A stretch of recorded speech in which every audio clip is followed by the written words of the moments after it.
criticado, y el Ministerio de Hacienda, Gonzalo.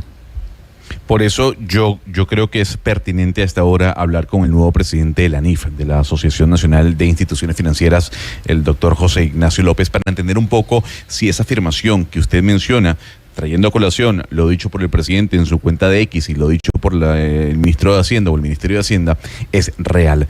Doctor José Ignacio López, gracias por acompañarnos en Blue Radio. Un gusto estar con ustedes. Buenas tardes ya. Más allá de hablar de la reforma tributaria que se nos viene en Colombia, ¿usted qué le puede responder al presidente Gustavo Petro y qué le puede responder al Ministerio de Hacienda con respecto a esa afirmación de que la inflación estaría inducida en parte por los empresarios? Bueno, el Ministerio de Hacienda había hecho un evento ya, de hecho, digamos, a raíz de la visita de una académica, digamos, un poco heterodoxa, que ha venido promoviendo esa idea de que son las utilidades o si se quiere, la ambición empresarial la que ha generado este choque inflacionario a nivel global. Esto se ha venido estudiando en varios países y recientemente, como mencionaba Sebastián, el Ministerio de Hacienda pues hace un documento que utilizando una serie de cifras pues trata de mostrar que este choque en Colombia en particular también se explica, repito, como un fenómeno donde los empresarios de alguna manera aumentan los precios de forma desmedida. Yo creo que el documento hay que tomarlo como un tema sugestivo. Está bien, digamos, que haya interpretaciones nuevas, pero realmente la metodología que usa el documento en Colombia y en otros países tiene críticas muy importantes por el tipo, digamos, de información que usa y cómo se lee dicha información. Y ahí quizás hay unos temas que podemos aburrir rápidamente a la audiencia, que son de naturaleza muy técnica, de las cifras, digamos, de cómo se miden las utilidades de las empresas, tanto desde el punto de vista contable como de cuentas nacionales, etcétera, etcétera.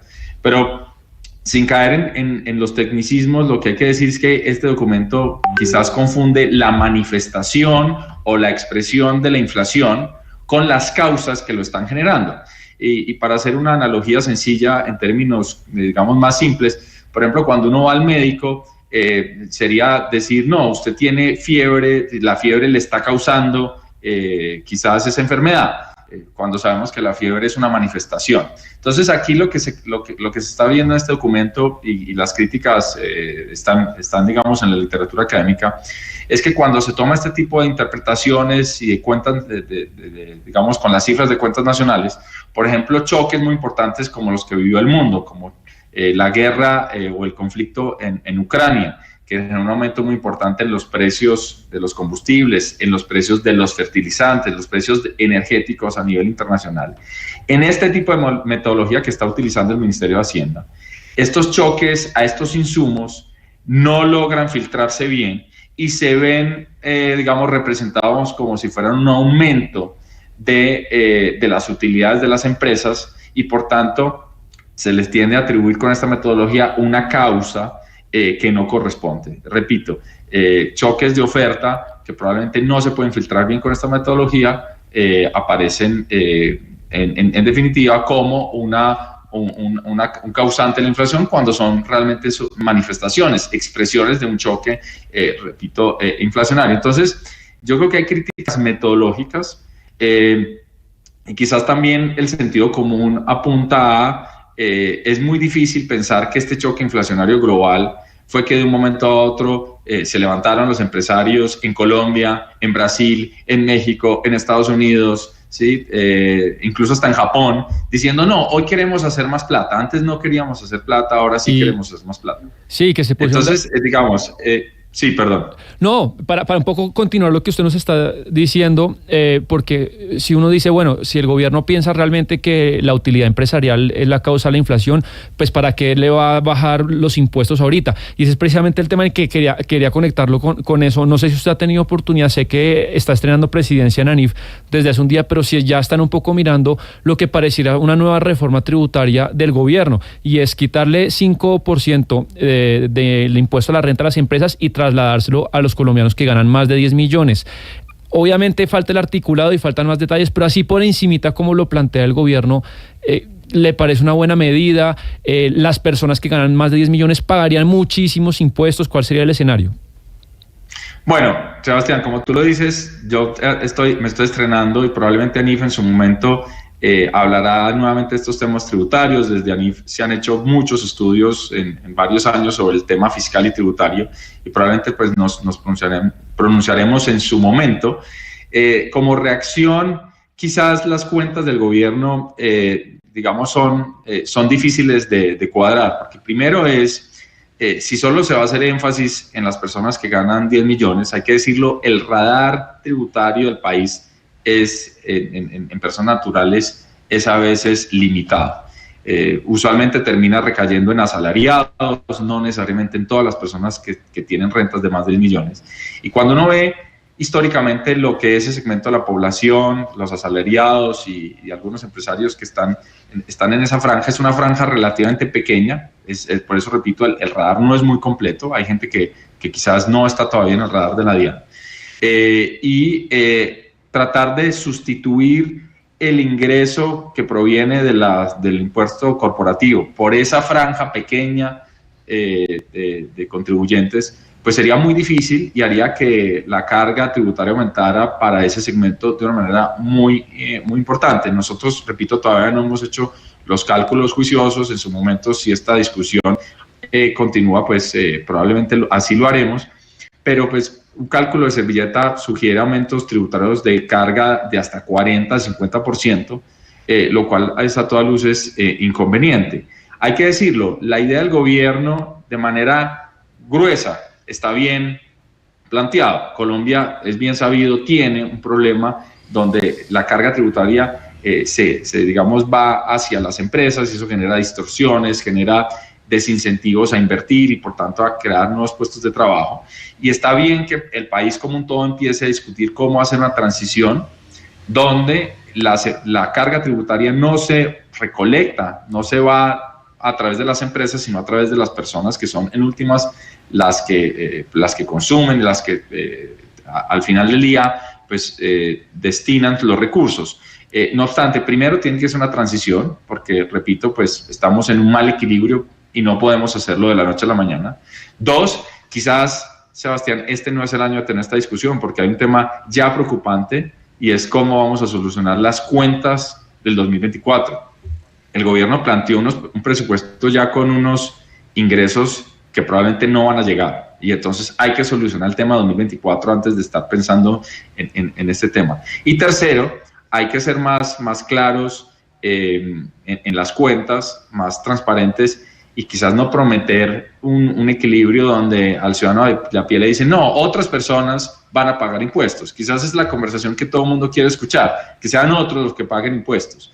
Pero hay que decirlo, la franja de las personas que están ganando 10 millones en el país es relativamente pequeña. Somos un país... Claro, pero ahí doctor López, yo quiero interrumpirlo porque sí, previo a esta conversación yo le traía a Sebastián el dato de la migración dentro de los Estados Unidos y cómo esa migración se ha visto creciente en los estados del sur, estados republicanos, en donde las tasas impositivas son mucho más reducidas que en los estados demócratas, por ejemplo Nueva York o en este caso California, en donde los cuales los ciudadanos con más capacidad monetaria se están mudando para no pagar una alta tasa de impuestos.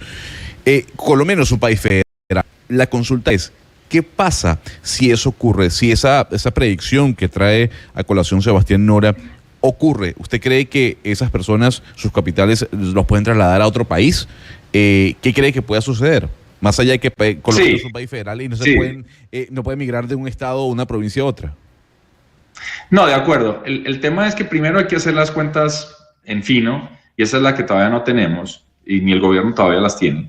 Pero las cuentas de servilleta sugieren que la carga impositiva aumentaría muchísimo en el país.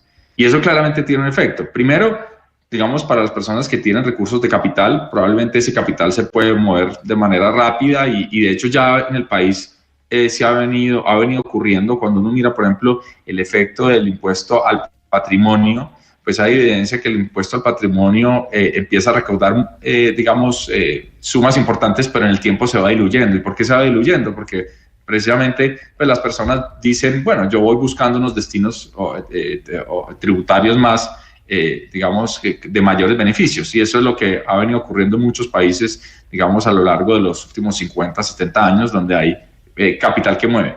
Y lo otro es el tema de los asalariados, en general los profesionales que trabajan en un país y digamos, por ejemplo, personas de más de 10 millones de pesos, abogados, contadores, economistas, digamos, personas incluso periodistas, etcétera. Pensemos en todos los profesionales.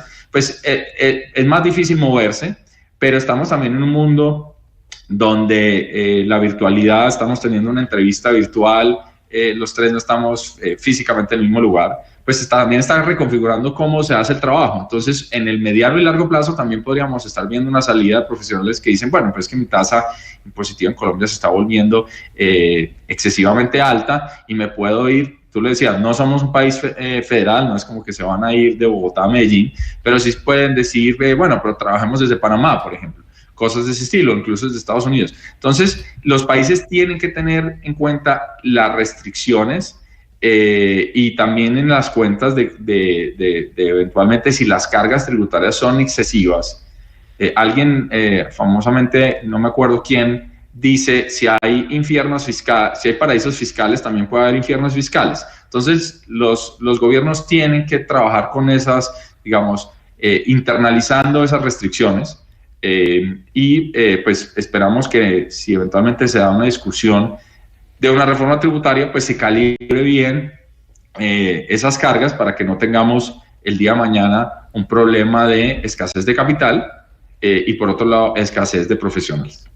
Una última pregunta, doctor López, para también agradecerle y darle la bienvenida a su presidencia en ANIF, reemplazando a Mauricio Santamaría. Diciembre siempre suele ser un mes en el que pues, el comercio se mueve, el consumo se mueve por lo que representa el mes, pero la economía colombiana venía cayendo desde mediados del año pasado. Esa caída, de lo que usted ha visto, ¿se va a pronunciar? ¿Se confirmaría la recesión si vemos ahorita los datos del último trimestre? ¿O cómo pinta este primer semestre para los colombianos en el 2024?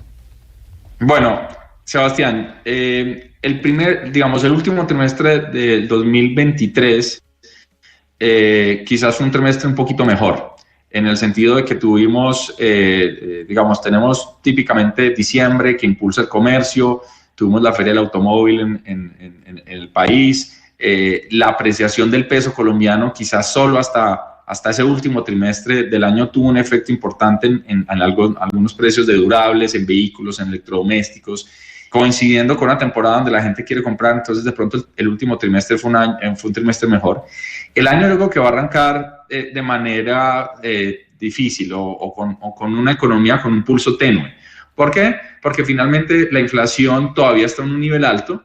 Las tasas de interés ya el Banco de la República empezó a bajarlas, pero todavía están en niveles altos y los consumidores quizás no van a tener todavía unos incentivos enormes de cambiar, digamos, su sentimiento. Todavía vemos la confianza del consumidor en terreno muy negativo, la confianza empresarial y comercial todavía, digamos, afectada. Entonces yo creo que el año arranca con una economía relativamente débil. La buena noticia es que se ve la luz al final del túnel. Ya la inflación empezó a ceder, gradual, pero empezó a ceder, y probablemente las tasas de interés también sigan ese camino de descenso gradual. Entonces es probable que veamos un segundo semestre en Colombia con una inflación ya más controlada, que obviamente golpea el bolsillo de los hogares, y las tasas de interés también en niveles más bajos, lo cual pues redunda en que también los consumidores y las empresas del país pues tengan costos financieros más bajos. Entonces yo diría que 2024 es un año de transición en lo económico. Va a haber mucha resolución de incertidumbre en el sentido que este año a nivel global hay elecciones en muchos países, hay muchos procesos que sabremos cómo al final, cómo terminan. Por ejemplo, el choque inflacionario global, que ya está muy adelantado en Estados Unidos y en Europa, quizás pues nuevamente tengamos ya una resolución de hasta dónde llega ese choque. En nuestro país vamos, digamos, como en un capítulo atrasado.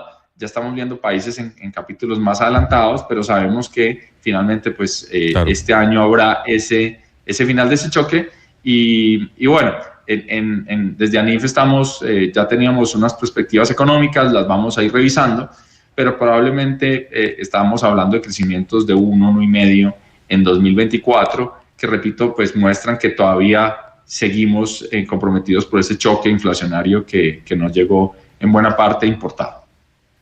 Pues era conveniente hablar con usted, además felicitarlo por esta nueva presidencia, José Ignacio López, el nuevo presidente, el nuevo dirigente de la ANIF, la Asociación Nacional de Instituciones Financieras. Muchísimas gracias por haberse conectado con nosotros en Blue Radio. Bueno, un gusto y aquí a la orden para seguir discutiendo estos temas de coyuntura económica. Feliz tarde. Igualmente, feliz tarde para ustedes. Son las 12:37 y luego de hablar de economía, Sebastián, o mejor dicho, Ana Cristina, yo no sé si